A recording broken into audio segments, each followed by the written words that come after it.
ॐ अपानाय स्वाहा ॐ व्यानाय स्वाहा ॐ उदानाय स्वाहा ॐ समानाय स्वाहा ॐ ब्रह्मणे नमः।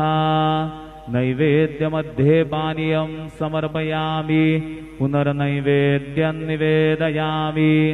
ॐ प्राणाय स्वाहा ॐ अपानाय स्वाहा ॐ व्यानाय स्वाहा ॐ उदानाय स्वाहा ॐ समानाय स्वाहा ॐ ब्रह्मणे नमः।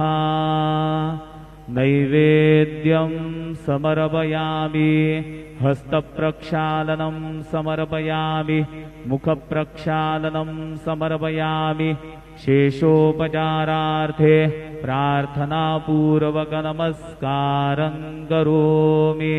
श्री सच्चिदानंद सद्गुरु साईनाथ महाराज की जय।